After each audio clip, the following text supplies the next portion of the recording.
बेटियों को हिस्सा कौन दे? तो जहेज देकर खिलाफे शराई काम, फिर बेटियों का हक ना देकर के दूसरा।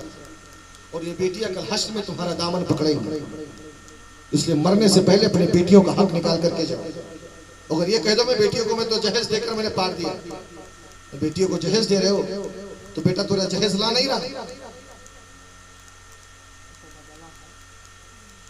बहरहाल लेकिन इतना नहीं कर सकते तो कम से कम एक कमरा तो बना के छोड़ के जाओ, ताकि तुम्हारे मरने के बाद बेटी आए तो कम से कम उसमें सुकून की सांस ले सके। भाइयों के दरवाजे पर ठोकर खाने की जरूरत न पड़े। हालांकि बहुत बहनें इतनी बेगैरत होती नहीं है, उनके अंदर इतनी हमदर्दी होती है, ये भाइयों के दरवाजे पर टुकड़े तोड़ने नहीं आती, बल्कि महका इसलिए आती है कि आने के बाद में उनके बाप की बनाई हुई चीजें जब नजरों के सामने आती हैं तो उनके बाप का जमाना वापिस याद आ जाता है।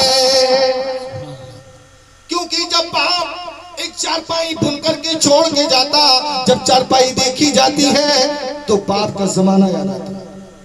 इसलिए बाप की जो यादें हैं उन्हें तोड़ा मत करो, उन्हें संभाल के रखा करो। जहां पर बाप लेटता हो उस हुजरे को सलामत रखा करो, ताकि कम से कम उस हुजरे में जाए तो बाप की याद आए। यहाँ तो जल्दी जल्दी मिटा देते हैं, जिस बाप चारपाई पर बाप का इंतकाल हो तोड़ फाड़ के तुरंत जला देते हैं, कपड़े गरीबों में बांट देते हैं, मैंने कोई निशानी बाकी नहीं, याद ना आए। यार जो मरने के बाद कोई तुम्हें याद नहीं करता, औलादों के लिए क्यों बर्बादी कर रहे हो? और तुम हकीकत आजमा करके देख लो ना कि बेटियां जितने तुम्हारे लिए आस बहा देंगी, बेटे कभी नहीं रहेंगे। ये हकीकत। हज़रत सीमा ने सरकार ने फरमाया 20,000 दिरहम लाकर मेरे आका ने हज़रत सीमा के दामन में डाला। फिर इरशाद फरमाया अबू बकर मेरे हिस्से के जितने ऊंट के रेवड़ हैं सब लाकर मेरी बहन सीमा को दे दो। फिर मेरे आका ने इरशाद फरमाया ऐ बहन सीमा चली जाओ, अब तुम्हें जिंदगी में कोई भी जरूरत पड़े अपने भाई के दरवाजे पर आ जाना, क्योंकि तेरा भाई मोहम्मद अभी भी जिंदा है। मेरे आका ने अपने बहनों का हक, हालांकि सगी नहीं थी, रजाई थी ना, लेकिन बहन हक देकर के हमें उम्मत को पैगाम दिया। लेकिन आज जिन बेटियों के लिए खुदा का फजल है ना, आज से 1400 साल भी पहले और वही दौर आज भी 12 बज रहा है। आप लोगों को अगर आ नहीं रहा तो फिर बोले ना, और आ रहा है तो फिर सुभान अल्लाह बोला। तो लगे कि जिंदों के बीच में बोल रहा हूँ। हाँ? क्यों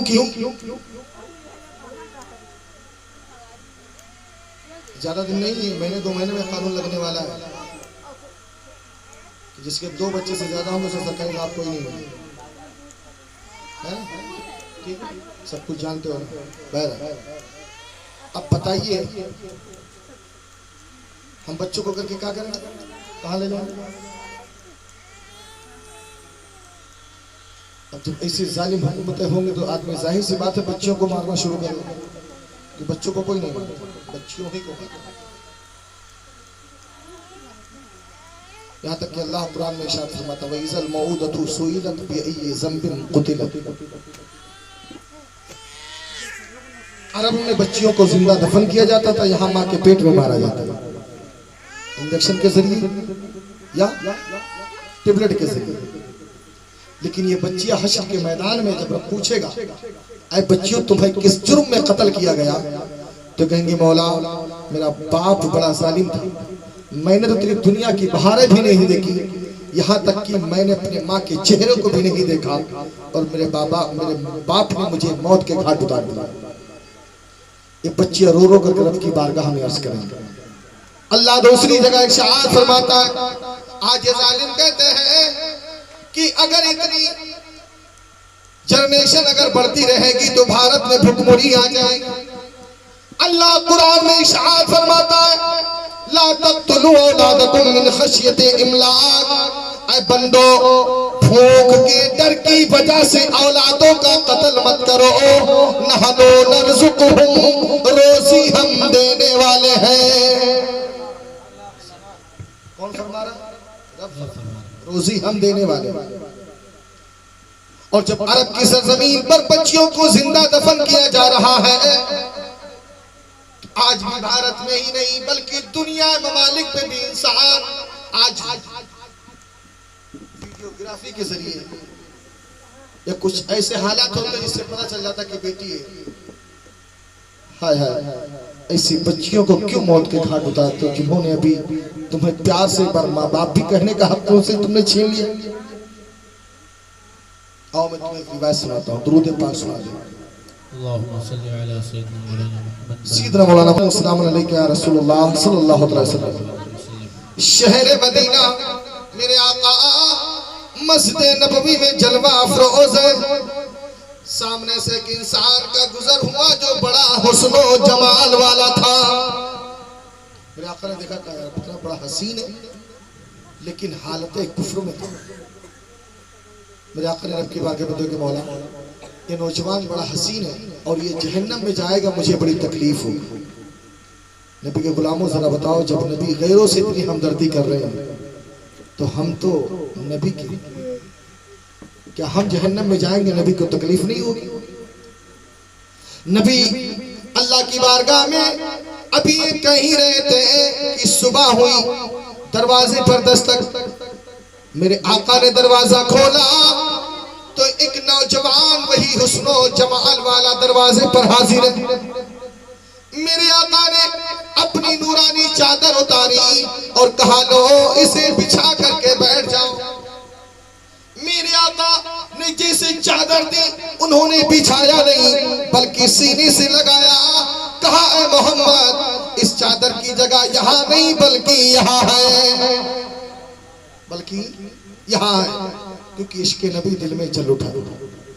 कहते मोहम्मद मैं इसलिए नहीं आया बल्कि मैं इसलिए आया हूँ कि आप भी अपना कलमा पढ़ाकर मुझे दायरे इस्लाम में दाखिल फरमा ले। आका ने कलमा पढ़ाया, बैठ गए। अच्छा उनका नाम क्या था? उनका नाम था हज़रत दहिया तलबी रज़ी अल्लाह ताला। कहने लगे मेरे आका मैंने कलमा पढ़ लिया, मुसलमान हो गया, लेकिन मैं बहुत बड़ा गुनाहगार हूँ। क्या अल्लाह मेरे गुनाहों को माफ फरमा देगा? मेरे आका ने फरमाया दहिया अल्लाह बहुत बड़ा करीम है। कहते आका मैं अपने कबीले का सरदार हूँ और मैंने अपने हाथों से अपने कबीले की 70 बच्चियों को मैंने खुद जिंदा दफन किया है। क्या अल्लाह मेरे गुनाहों को माफ कर देगा? मेरे आका ने फरमाया दहिया अल्लाह बहुत बड़ा करीम है। कहते आका अभी तक तो कबीले की बात थी, मैंने अपनी ही बच्ची सगी को मैंने जमीन के अंदर जिंदा दफन कर दिया है।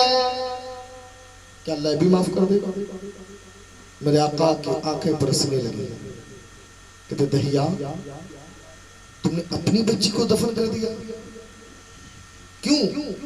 कहते मेरे आका मेरी बीवी हमल से थी और मैं मुल्क शाम के लिए तिजारत को जा रहा था। मैं अपनी बीवी से कहकर गया था अगर बेटा हुआ तो परवरिश करना, अगर बेटी हुई तो मौत के घाट उतार देना। मेरा तिजारती काफिला काफी तवील हो गया, कई अरसे गुजर गए, यहाँ तक कि जब मैं 2-3 साल के बाद जब मैं वापिस आया तो यहाँ बेटा नहीं था बल्कि बेटी हुई थी। और जब बेटी हुई देखिए मामा होती है, तो दैया फरमाते कि मेरी बीवी भी अपनी बेटी के गले तक हाथ ले गई, लेकिन ममता मचल उठी, फिर हाथ वापस ले गई। और उसने फैसला किया कि मैं घर में न सही दिन भर घर रखूंगी और रात को पड़ोस में सुला देती थी, तो जब जवान हो जाएगी तब बता दे। कहते इसी अरसे में मैं वापस आया और दिन के हालत में आया, दरवाजे पर दस्तक दी तो एक बच्ची ने आकर दरवाजा खोला जिसकी उम्र 1.5 से 2 साल थी। उस बच्ची ने कहा आप कौन?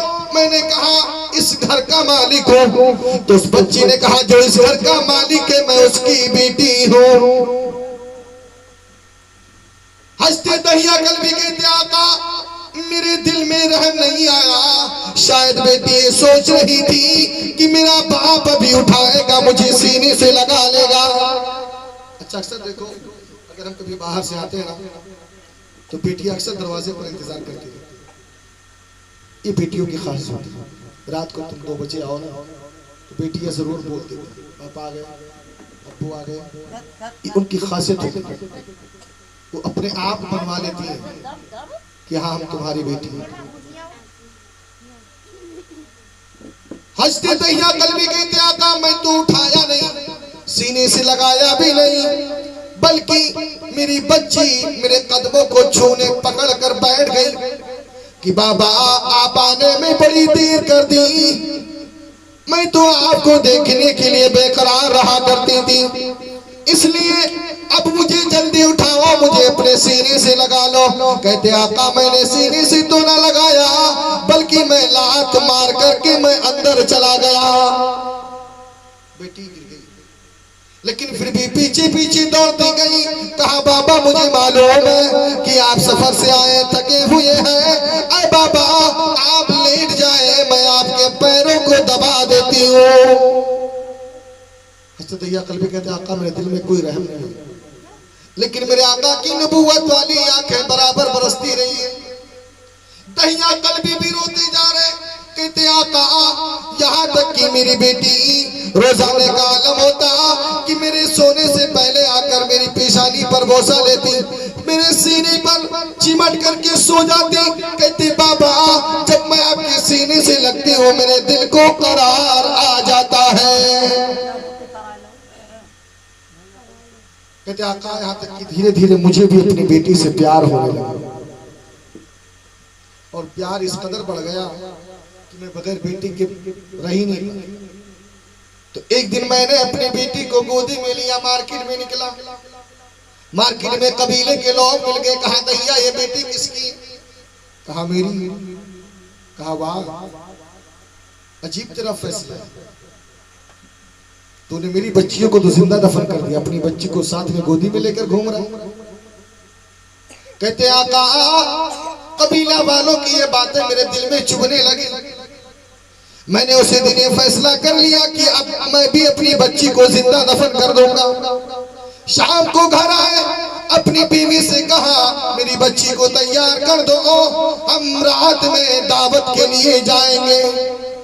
बेटी खुशी खुशी अपने माँ से तैयार हुई। मुझे तैयार करते मुझे बाबा के साथ दावत में जाना है। और हंसते दैया कहते आका मैं जा करके सोने का नाटक करके मैं लेट गया। मेरी बच्ची तैयार हो गई। कहा बाबा चलो लेकिन बाबा सोने का नाटक किए पड़े। आखिरकार वो बच्ची जा करके अपने माँ के पास सो जाती और जैसे सोती हंसते दहिया कल्बी उड़ते और अपनी बेटी को उठाकर सीने से लगाते और बगैर चप्पल ही की रात की तारीकी में चल देते। चप्पल इसलिए नहीं पहना कि आवाज सुनकर पूरी रात चलते चलते जब सुबह की सफेदी नमोदार हुई बेटी की आंखें खुली। कहा बाबा आखिरकार दावत कहाँ है? जब कहीं दावत हो तो बेटी ने नजरें देखी पैरों की जानिब किया तो क्या देखा बाप के पैरों से खून बह रहा है। कहा बाबा मुझे नीचे उतारो। नीचे उतरी अपने दामन से बाप के पैरों का खून साफ और कहा बाबा मुझे ऐसे दावत की जरूरत नहीं है जिस दावत को खाने के लिए बाप को खून बहाना पड़े। मुझे ऐसी दावत नहीं चाहिए। कहा बाबा मैं ही से लौट चलते। कहा बेटी आराम कर लेते फिर हम चलते हैं। यहाँ तक कि आराम करने के बहाने से हंसते दैया कल्बी फरमाते हैं। कहा बेटी आओ लुक्का छुपी खेलते। लुक्का छुपी जानते हैं ना बचपन में बहुत खेला करते थे। हाँ? तो कहा बाबा यहाँ तो रेगिस्तान है तो कुछ ही नहीं छुपने के लिए जगह। कहा बेटी आओ गड्ढा खोदते हैं। हंसते दैया कल्बी गड्ढा खोदना शुरू कर दिया। जब बाप झुक करके मिट्टी निकालता तो दाढ़ी में मिट्टी भर गई। कहा बाबा ठहर जाए, आकर के नन्हे नन्हे हाथों से दाढ़ी की मिट्टी साफ की, पेशानी से पसीना साफ किया। कहा बाबा आप आराम करें, मैं खुद अपनी नन्ही नन्ही हाथों से खुद के लिए कब्र तैयार कर रहे हैं। लेकिन उन्हें क्या मालूम कि मेरा बाबा मुझे इसी में दफन करेगा। हंसते दैया कल्बी कहते आका मैंने आहिस्ता आहिस्ता कमर के मानिंद मैंने गड्ढा खोद करके तैयार कर दिया था। फिर सबसे पहले मैं कूदा गड्ढे में। कहा बेटी अब तुम मुझे छूना है। छुपना कहा है? बेटी ने छू ली। कहा बेटी अब तुम छुपो, मैं पकड़ता हूँ। बेटी अपने आप गड्ढे में कूद गई। कहा बाबा दूर जाइए। बाबा दूर जाने के बजाय वहीं बैठे। उनको डर था कहीं ऐसा नहीं कि मैं बाहर जाऊं और बेटी कहीं बाहर जाए। यहां तक कि दूर जाने की बजाय हंसते दैया कल्बी धीरे धीरे मिट्टी डालना शुरू कर दिया। बेटी ने समझा शायद मेरे बाबा मुझे मजाक कर रहे। हंसते दैया कल्बी कहते आका मैंने धीरे धीरे घुटने से टखने से कमर तक मैंने मिट्टी डाल दी और कमर से लेकर शाना तक। जैसे शाना बंद हुआ मेरी बच्ची कहती बाबा अब मिट्टी मत डालना, मेरा दम घुटने लगा है। लेकिन दैया कल्बी कहते आका मुझे अभी रहम नहीं आया। मैंने गर्दन तक मिट्टी डाल दी। तब मेरी बेटी को पता चल गया कि शायद मेरा बाप मुझे दफन करने के लिए लाया है। कहते आका मेरी बेटी के दोनों हाथ बाहर थे और कमर तक मैंने उसे दफन कर दिया। फिर मेरी बेटी ने दोनों हाथ रब की बारगाह में बुलंद कर दिए। कहा ऐ मौला मैंने सुना है कोई ऐसा नबी आएगा जिसका नाम मोहम्मद होगा और जब वो नबी आएगा तो उसके आने से बेटियों को जिंदा दफन नहीं किया जाएगा बल्कि बेटियों के कदमों के नीचे अल्लाह जन्नत अता फरमा देगा। आए अल्लाह उस नबी को जल्दी भेज दे ताकि आज के बाद कोई बच्ची को जिंदा दफन न किया जाए। कहते मेरी बेटी ये दुआ कर ही रही थी और उसकी आंखों से बराबर आंसू निकल रहे थे, लेकिन मेरे दिल पर उसकी बात कोई असर नहीं किया। लेकिन मेरी बेटी ने मुझसे एक सवाल किया बाबा मुझे कम से कम एक बात वजह तो बता दो, मुझे कत्ल क्यों करना चाहते? एक वजह तो कम से कम बताओ ना मेरी कत्ल की। बेटी ने कहा बाबा अगर आप मुझे घर नहीं ले जाना चाहते कि शादी करनी पड़ेगी, खाना कहाँ से देंगे, तो दुनिया बहुत बड़ी है, मुझे छोड़ दे, हम दुनिया में जाकर कहीं भी मांग करके खा लेंगे, कभी आपके दरवाजे पर हम कदम नहीं रखेंगे। और अगर नहीं छोड़ना है तो घर ले चले, जो आपके खाने पीने से जो बचेगा वो खाना समझ में आना तो दे देना, वरना वो भी हमें जरूरत नहीं है, हम सूखी रोटी खाकर गुजारा कर लेंगे, लेकिन मेरे बाबा मुझे जिंदा कत्ल मत करो। आका उसके सवाल का मैं जवाब नहीं दे पाया, बल्कि मैं एक बड़ा सा पत्थर उठाया और पत्थर लेकर के आया और मैं अपनी बच्ची के सर पर इतनी जोर से मारा कि उसका सर फट गया और हमेशा के लिए मेरी बच्ची की आवाज बंद हो गई। लेकिन कहते आका उस दिन से लेकर आज तक मैंने कभी चैन भर सोया नहीं हो। कहते आका जैसे मैं आंखें बंद करता हूँ तो मेरे नजरों के सामने मेरी बेटी आकर उसी हाल में खड़ी हो जाती है और बस एक ही सवाल करती है कि बाबा मेरी कत्ल की वजह बता। कहते आका उस दिन से लेकर आज तक मैंने कभी सोया नहीं। मेरे आका कि पूरी रेशी मुबारक तर हो गई। इरशाद फरमाते दहिया अपनी बच्ची की कब्र जानते हो? कहा हाँ। कहा मुझे लेकर चलो। मेरे आका करीम सल्लल्लाहु अलैहि वसल्लम उस कब्रिस्तान में गए जहां दहिया की बच्ची मदफून थी। जैसे कब्रिस्तान में मेरे आका पहुंचते हैं, इरशाद फरमाया, ऐ दहिया की बच्ची, जिस नबी के लिए तूने दुआ किया था अल्लाह ने उस नबी को तेरे पास भेज दिया है। सुभान अल्लाह। इतना कहना था कि वो बच्ची उसी हाल में कब्र से बाहर आ, खून बह रहा है ताजा, और पढ़ती हुई आ रही है अस्सलातु वस्सलामु अलैका या रसूल अल्लाह, अस्सलातु वस्सलामु अलैका या नबी अल्लाह। आकर के आका के पास खड़ी हो गई। मेरे आका ने इरशाद फरमाया, बेटी इन्हें पहचानते हो?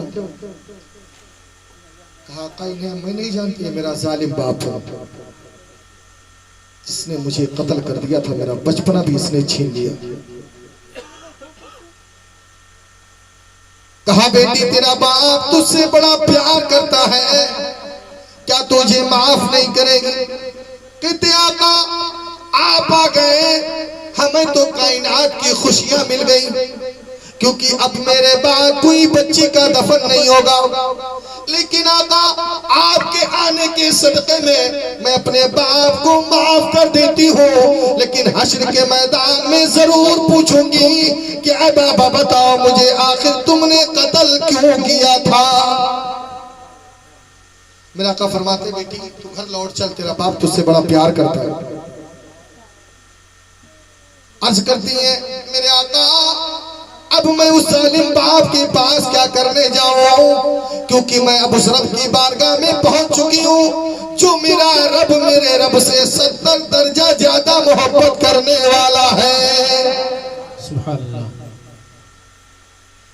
इसलिए नौजवानों खुदा न करे अगर हुकूमत इस चीज पर अगर बैन लगाती है तो आप हरगिज़ ऐसा मत करना, बल्कि उसका एहतमाम करना, परहेज करना, क्योंकि अगर ये जुर्म करोगे तो जो जुर्म आज से 1400 साल पहले होता था वही अब मत करना, क्योंकि आज बड़ी आसानी के साथ में मादरे रहम में बच्चियों को कत्ल किया जा रहा है। और नारा किनका है? बेटी बचाओ बेटी पढ़ाओ, वही लोग ये कर रहे हैं। बहरहाल हमें उनके नारे से लेना देना नहीं है, हमें तो वो मानना है जो मेरे मुस्तफा ने बताया है ना, क्योंकि बेटियां बड़ी प्यारे हसीन और बड़ी ही खुशकिस्मत वालों के घर में होती है, लेकिन जिस दिन विदा होती है ना उस घर में जानते हो एक शोक बर्पा हो जाता है, क्योंकि बाप जब बेटी को विदा करता है सिर्फ बेटी नहीं बल्कि अपने घर की मान मर्यादा पूरा भेजते हैं। जिनके घर में रहमत की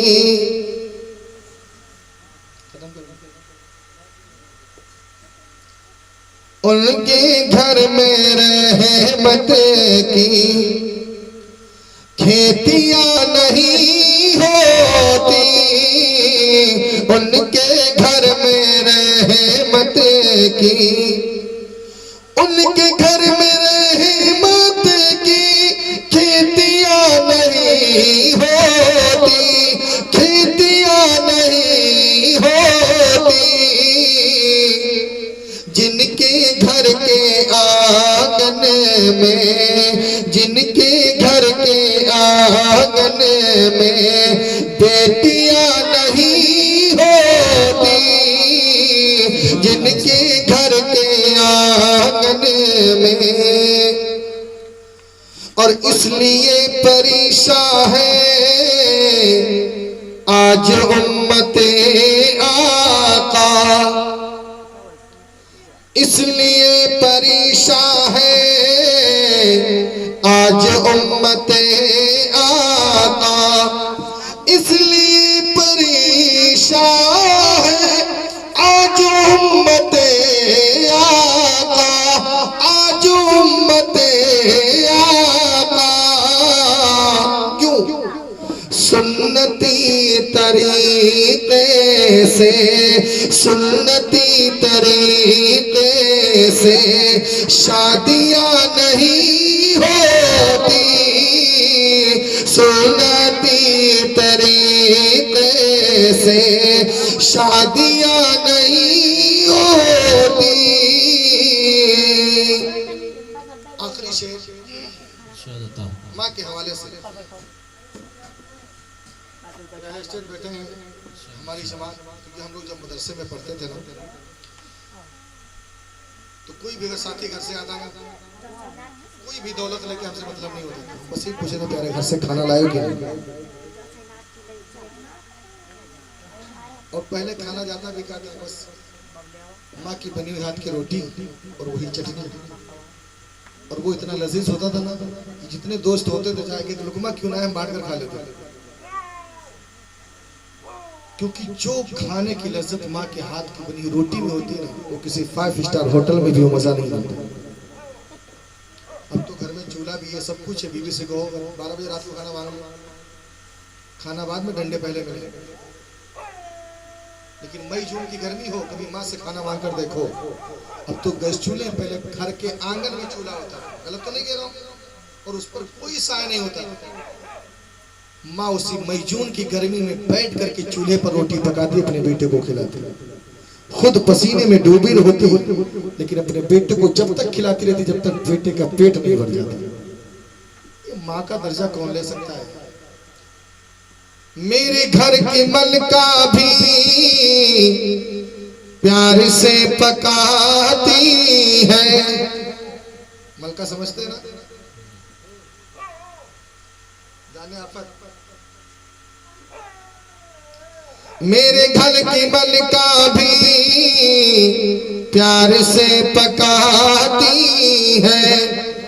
मेरे घर की मलका भी प्यार से पकाती है, प्यार से पकाती है।